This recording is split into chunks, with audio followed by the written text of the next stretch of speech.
Hello aspirants, welcome back to the series of the ancient history. So today we would be starting with the lesson 4, which is the Jainism and the Buddhism. So as already said in the earlier videos, I request you all to go back and look on for the earlier videos to what we have done, so that the connectivity would be understood in much more better aspect. So now it is a time that we understand too the rise and the decline of the Jainism and also the Buddhism. So if you see here, by the 6th century, the world had a wonderful century because of the history was taking a complete turn. So there were a few important thinkers which were being a part of the 6th century BC, and those were Buddha, Mahavira, Heraclitus, Zoroaster, Confucius and the Laotis. So these people actually lived in the 6th century and they had preached their ideas in this particular century in much more better aspects. So basically the institutions which was been set up in India, the republican institutions, they became very stronger in the 6th century. And at the same time, this was a time where there was a rise of the heterodox sect. So this is a very important sect to what you have to know, what is called as an heterodox, because these sects actually went against the orthodox religion which was being dominated by the rites and the rituals. So basically the heterodox sects are nothing but they went against the orthodox religion which was purely dominated by the rites and the rituals. If you can recap on yesterday, what we did on the Vedic culture was purely with respect to the later Vedic period, which was being purely towards the rites and the rituals which was deep rooted in a larger aspect. So basically here it was going against those kind of a dominated rituals which was being practiced by the older people, and this actually led for the most successful kind of a religion which is called as a Jainism and the Buddhism, and they had a very remarkable impact on the Indian society as well. But if we have to talk about the cause for the rise of the Jainism and Buddhism, here it goes on. So the primary cause for these two religion was purely there was a religious unrest in India. So this was been in a larger aspect in the 6th century. And why was so much of religious unrest in India? Because of the complex rituals and the sacrifices. So as you see here, the later Vedic period was almost full of rituals and sacrifices. The people were not ready to understand that, or the people were not being accepting that, because it had so many rituals and sacrifices, and moreover all the ceremonies which they undertook under the sacrifices were full of expensiveness. So even if you see yesterday, they used the ghee, the milk and also the grains and all, which was very, for a common man it was too expensive. And here they also had a kind of superstitious beliefs and mantras which actually kept a man under a mindset of confusion. He was always used to be a confused person, where he didn't had a concept clarity to what is that he wanted to do. And moreover, there is an alternative system like the teachings of Upanishads, because this Upanishads was fully dealing with the philosophical in nature. So since they dealt with the philosophical, they questioned on each and everything. Does a God exist? What after death? What happens to the soul after death? So this actually kept the people under a lot of confusion, and they wanted to have a very simple, short and also an intelligible way of salvation, and people wanted to attain that kind of a lifestyle. So at this point, when the people were under a grave confusion to what to be followed and what not to be followed, and they were in a dilemma which is correct and which is not correct, at that point of time the religious teachings which came up with these kinds like the Buddha and Mahavira, they actually fulfill the need of the people. And moreover, those religious teachings, what these both religion brought it, Buddha and Mahavira, that was in a common language where the people could understand them. So this was one of the reasons to why the rise of the Jainism and Buddhism, it actually caught the attention of the people, and the people were okay with having an acceptance of these religion. And moreover, we could also conclude that this is not only by the religious factor, but a little contribution can also be seen from the social and also the economic factors. So even these two factors along with the religious factors has given rise for these two religions to become a dominant religion in the over the time. So moreover, the rigid caste system which was been prevailing was also one of the tensions to what you can actually witness in the society. And there's a lot of privileges which has been taken into consideration, because here the higher classes had a lot of privileges compared to the lower classes. So two classes which you have to say is the Brahmanas and the Kshatriyas. So here the Kshatriyas were in a reed-centered areas where they always feel that they were more dominated by the priestly classes. So this is also one of the area where this also brought a prevalence and also made the people to accept one of the religion, which is the Buddhism and the Jainism. And moreover, you should also note that to whatever we call here the Buddha or the Mahavira, that's the Jainism, they actually belong to the Kshatriya origin. So we have the Varna system, and the Varna system is actually goes with respect to Brahmanas, then the Kshatriya, Vaisyas and the Sudras. So here the Buddha and Mahavira, both of them, they belong to the Kshatriyan origin. And moreover, it was a high time that the Vaishyas also were been a point of contact out here. So the growth of the trade actually made the improvement of the economic conditions of the Vaishyas. As people started involving more in trade, they started making a little of income that actually saw the growth. But here the social status, to what they call it as a Varna system, did not allow these Vaishyas people to go above the Kshatriya and also the Brahmanas. It always wanted to be them under the third cadre, and they always been treated to be as a third class citizens itself. So this was a high time that even these Vaishya people, they wanted to extend the support to the Buddhism and Jainism, and that's when the more of proliferation of the Jainism and Buddhism actually been witnessed. And moreover, here the merchant class people are the few important people who were actually extended their support to the new religions, that is a Buddhism and the Jainism. So this is about the background check to what one should know about what actually led to the rise of the Jainism and Buddhism. So these are the facts to what you have to know. And now coming back to the main religion, which is the Jainism. So here the Jainism has been dating back to 539 to 467 BC. This is basically we are talking about the life of the Vardhamana Mahavira. So here the Vardhamana Mahavira was a 24th Tirthankara of the Jain tradition. So he was actually born at the Kundagrama near Vaisali to Kshatriya parents, that is Siddhartha and Trisala. So these were the parents of Mr. that is Mahavira, wherein he married Yashoda and gave birth to a daughter. So at the age of 30, he actually became an ascetic, and he wandered for almost like 12 years. At 13th year of his penance, he attained the highest spiritual knowledge, and that could be called as in Kevala Jnana. So this is called as in Kevala Jnana, where he attained at the 13th year of his penance. But over the time, therefore it was called as Mahavira or Jinna. Earlier he used to be called with his surname, but over the time this particular name was being given to him. And moreover, his followers were called as in Jain, and the religion what he practiced was called as in Jainism. So this is what the percentage of the minority sector, what you can see even in today's date in India. So these people actually preached his doctrines for almost like 30 years, and at the age of 72 at Pava near Rajagir, he actually died. So this person had lived almost for 72 years, and you have the details about a little background like where he belonged to and what was a short story about the life of Vardhamana Mahavira. But now we need to understand what was his main teachings, what was his main focus to what the Jainism religion actually focused on. So here there are three principles to what one should know when it comes to Jainism, and that would be called as three Ratnas. Ratnas are nothing but the gems. So basically it is called as in three gems, which is the three Ratna.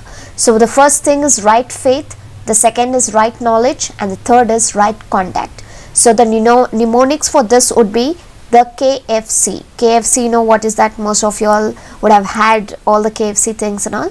So K stands for knowledge, F stands for faith, and C stands for conduct.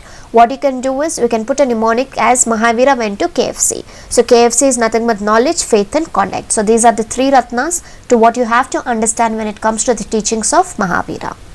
So now, what does really the right faith mean? So right faith is nothing but a belief in the teachings and the wisdoms of Mahavira, what he thought, and the right knowledge is that they need to accept the theory that there is no God and the world is being existing without a creator.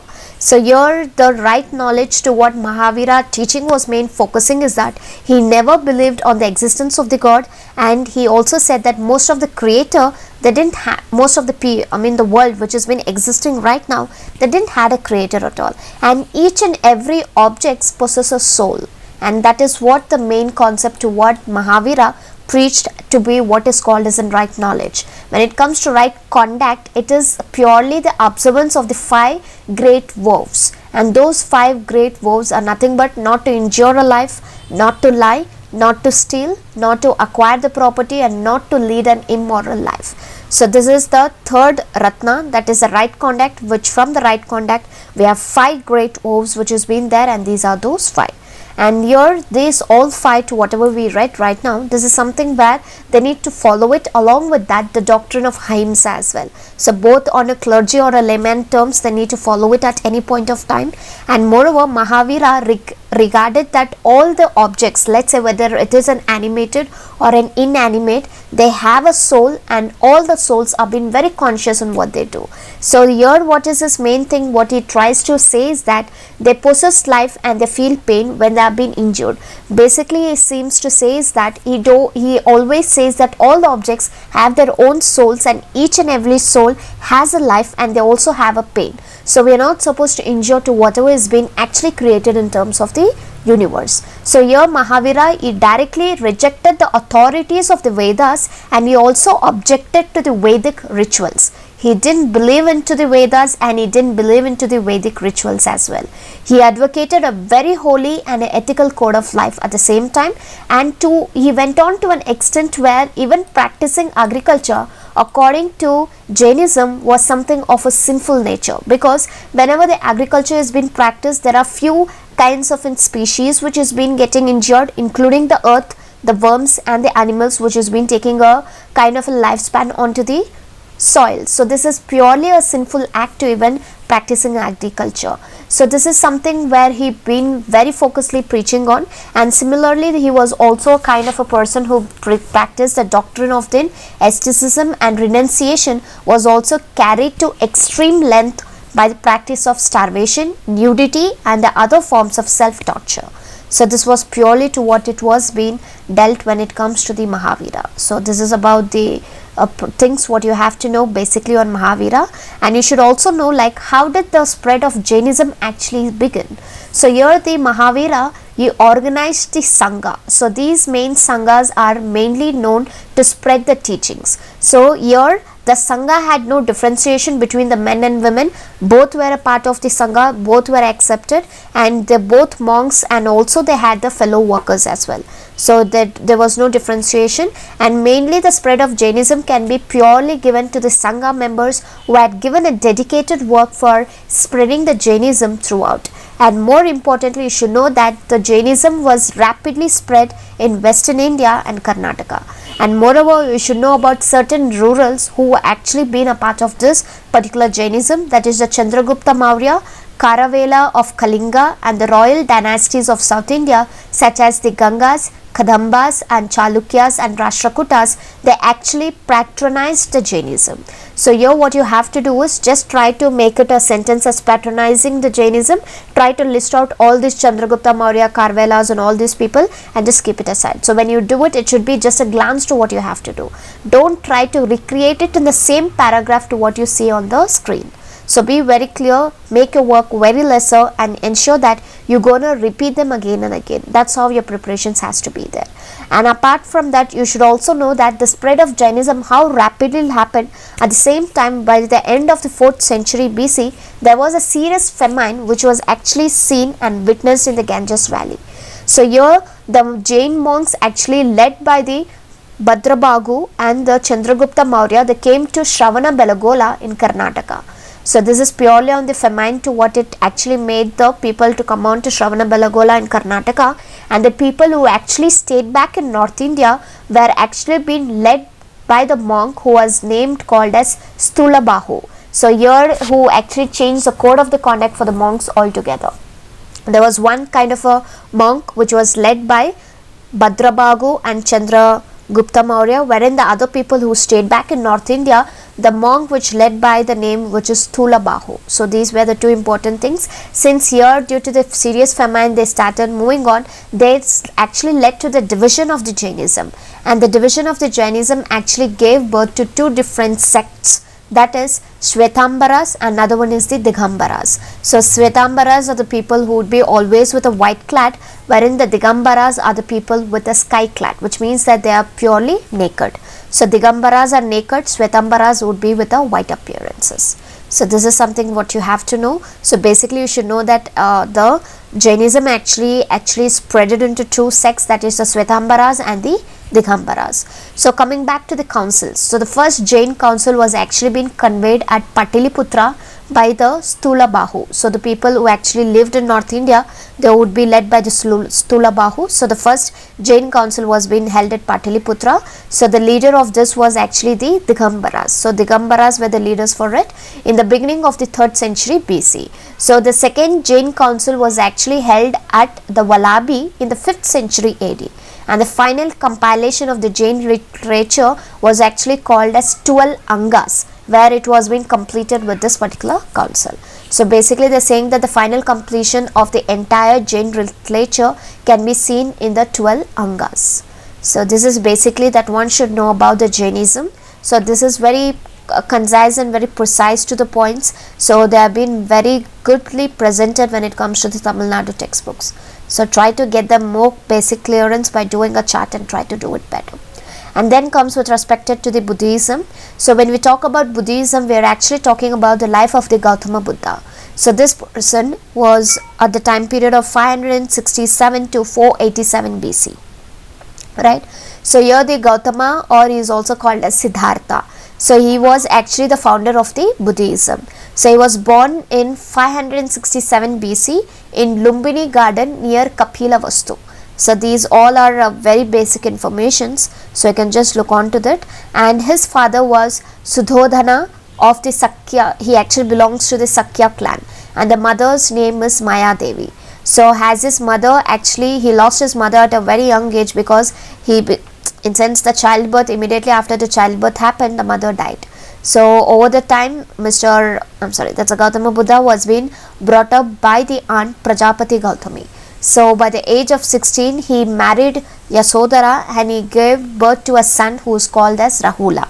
So here there was certain instances to what the Buddha underwent, and that made a complete turn upside down for his entire life. So the things what he witnessed was nothing but a sight of an old man, a diseased man, a corpse, and an ascetic turned him entire life on a worldly life. So this all the things, because he was a king and he used to be in the palaces, he didn't know about something on an old man or diseased man or something like that.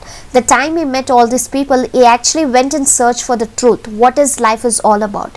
So he left home when he was 29 years, and he wandered for almost like 7 years, and he met several teachers, but he did not get any of the enlightenment. But at the Bodhi tree at Bodh Gaya, he did intense penance, and after that he got the enlightenment, and that's called as in Nirvana, where he got at the age of 35 years. 29 years he left home, he went on for 7 years, at the age of 35 he got the Nirvana. So after that only he was known to be called as Buddha, or the enlightened one.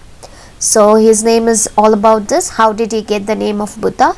And he delivered his first sermon, which is at the Sarnath near Banaras, and the next 45 years he led the life of a preacher. The entire 45 years he led the life of the preacher, and at the 80 years of his age he died at Kushinagar. So this is the place where he actually lost his life. So this is almost like 80 years, wherein the Jainism Mahavira was almost for 72 years. So this is about the basic informations that you have to know about the Gautama Buddha. And the most important disciples of Buddha were actually the Sariputta, Moggallana, Ananda Kassapa, and Upali. So these were the important disciples to what the Gautama Buddha had it.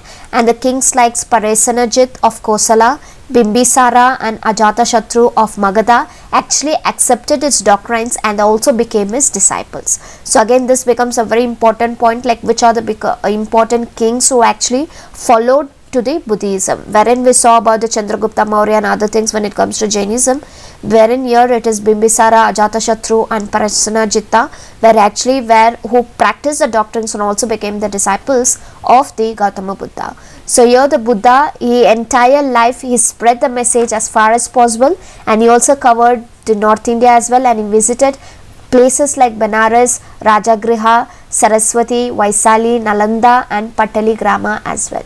So it should be noted that he did not involve, very importantly, this person, he never had any involvement of the controversies which was purely regarding the metaphysical questions. So metaphysical questions, whether the God existed or not, whether the soul is there or not, or the karma or a rebirth, etc. He never had any of these ideas in getting the clarity on them. Rather, he was concerned only himself with the practical problems which has been confronting a man.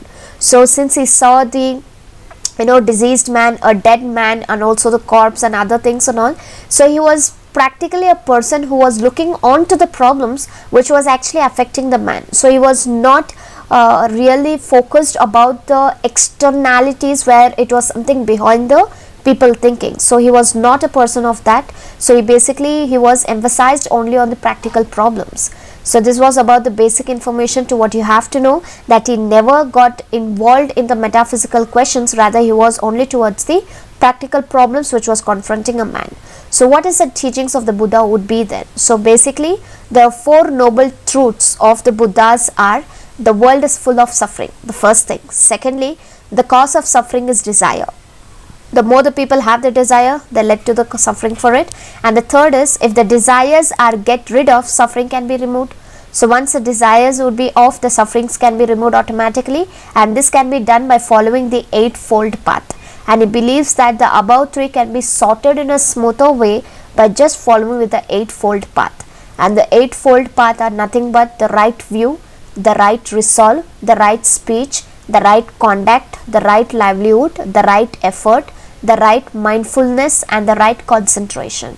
So he actually believed in this Eightfold Path, which actually ensures that this can be done, or the issues to whatever the mankind can suffer can be sorted to a larger aspects. So Buddha neither accepted the God nor rejected. He never spoke about the rejections of the existence of the God as well. So the main thing what the Buddha focused was, he laid emphasis on the laws of karma. He was only focusing on the karma, and he also argued that the condition of a man in this life depends upon his own deeds, and he also never thought that the soul does not exist. So he thought that the soul does not exist, it's purely the deeds what the man undergoes. So purely it is a karma what he does it. So moreover, he emphasized on the ahimsa as well as in the Jainism.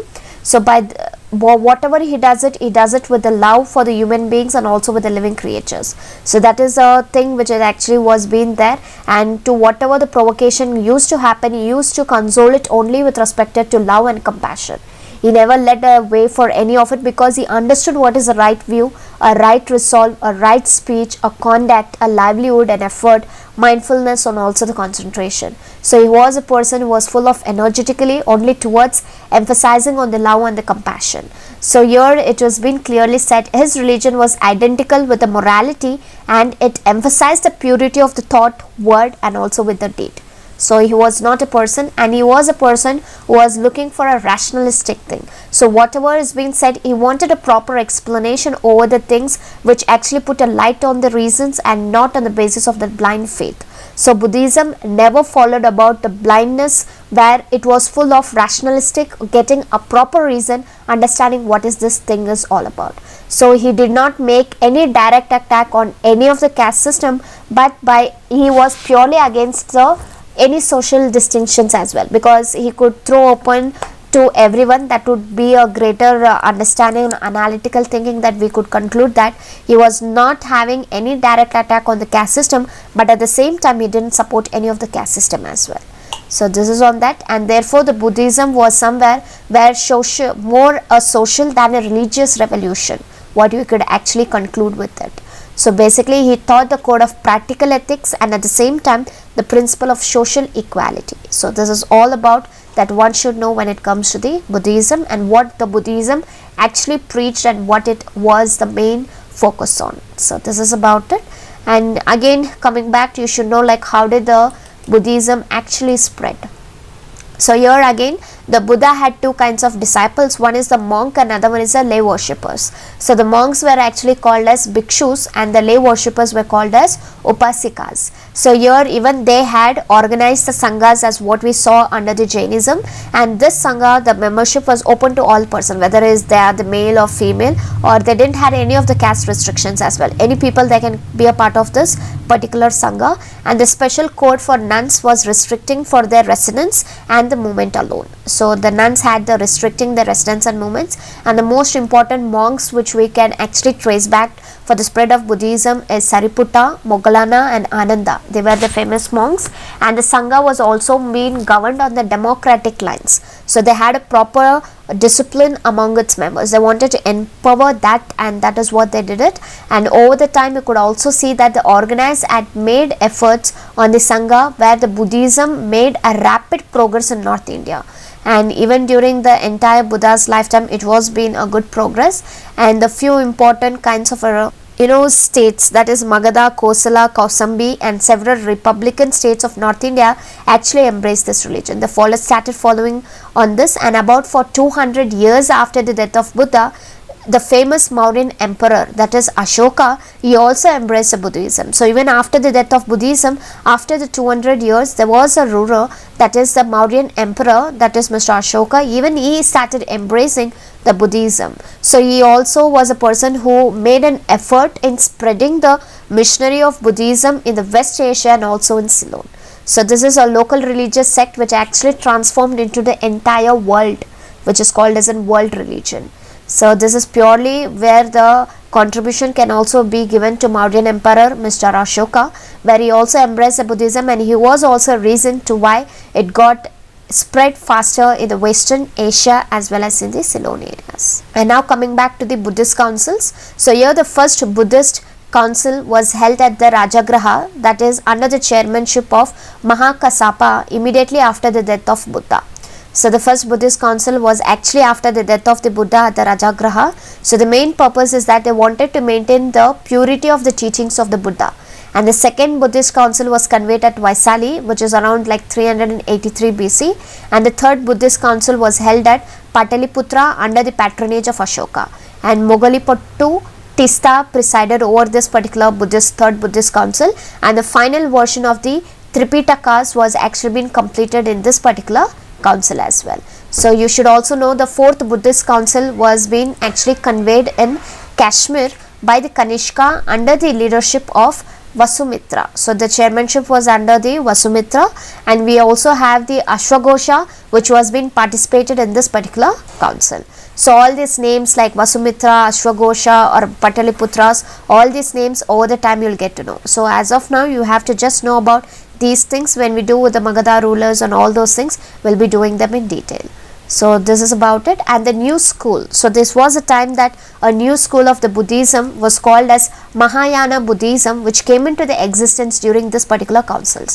So here the Buddhism actually preached by the Buddha and which was being propagated by the Ashoka were to be called as Hinayana. So you should know that the Buddhism was actually into two schools. One is the Mahayana, another one is the Hinayana. So Hinayana is purely dedicated to Ashoka, where he preached the Buddhism and at the same time he propagated the same. So that's the reason it's known as Hinayana. So here the Buddhist texts were actually being collected and compiled some 500 years after the death of the Buddha. So we know that after 200 years of the death, but still Ashoka was been able to patronage it. But after 500 years only we started collecting the Buddhic text and also collected and compiled them. So here they were actually known as Tripitakas. So Tripitakas are nothing but namely the Sutta, the Vinaya and the Abhidhamma Pitakas. So all these things were written in Pali languages. So basically the Buddhist text to what we are talking are of three, which is Tripitakas, Sutta, Vinaya and Abhidhamma Pitakas. So basically they were written in the Pali language. So this is about it.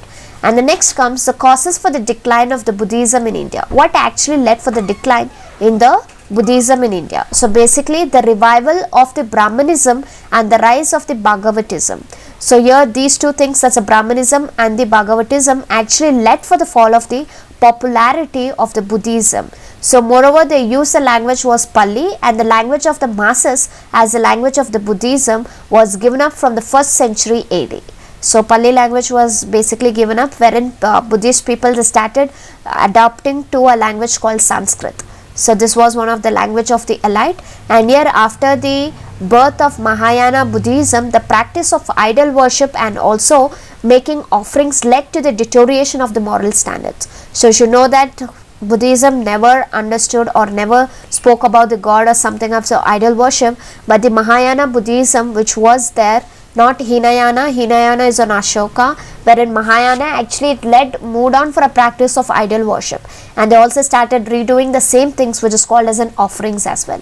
So that actually led for the deterioration of the moral standard, and at the same time there was also the attacks from the Huns in the 5th and the 6th centuries, and there were also too many Turkish invaders who started coming into it, and they also started destroying the monasteries in the 12th centuries. So all these things actually led for the decline in the Buddhism in India, wherein it is still a world religion. The other countries also they follow it, but the main reasons to why it went on for a decline in India is because of these particular reasons. So this is about it. And next one, you should know about the contributions to what the Buddhism has actually given to the Indian culture. So this becomes a very important aspects when it comes to the art and culture. So directly you could know about it, and little bit of a detail to what is the other things they have been given a contribution. So the first thing is that they have made a remarkable contribution to the development of Indian culture itself. So you could see there was a drastic shift from the Vedic to the Jainism and Buddhism. So that which means that there was a good contribution to the Indian culture. The second one, the concept of the ahimsa was its chief contribution. Later it became one of the cherished values of our nation. So here you could see that the ahimsa was one of the the most important concept or the contribution we can actually say was actually made the Indian country to be a flourishing country. And then its contribution to the art and culture of India was notable. The stupas at Stanchi, the Bharut and Gaya was one of the wonderful pieces of the architecture. So the Buddha, if you have to ask about what is the contributions the Buddha has given to the architecture some story. So it is the stupas at Sanchi, the Bharut and the Gayas. And then the Buddhism actually takes the credit for the Chaityas and Viharas as well, which is in different parts of India. So Chaityas and Viharas, again when we do the art and culture, we will try to focus about what is Chaityas and Viharas. So basically this credit actually goes to Buddhism. And it is also promoted the education through residential universities, which was very famous in Taxila, Nalanda and Vikramasila. So this were basically where education were promoted with the residential universities, and the language of Pali and the other local languages developed through the teachings of the Buddhism itself. So Pali language was basically, and other local languages could actually get traced back to the Buddhism. So it had also promoted the spread of Indian culture to the other parts of Asia as well. So since it was taken to the world religion, the other countries also, it was a kind of a thread which you can actually call that it actually promoted the spread of the Indian culture to the other parts of Asia. So this is about it. So these were the details that we dealt when it comes to Jainism and Buddhism. So by now we have come to an end of this particular chapter, which is on lesson 4 of the Jainism and Buddhism. So hope this particular videos are really helping out y'all.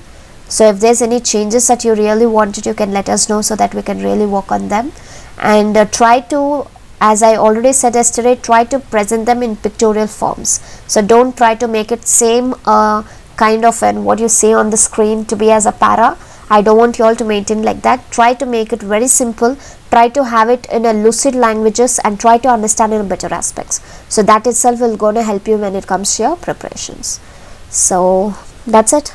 In next video I'll come up with the next few chapters which would be very important on perspectives of the ancient and the medieval part.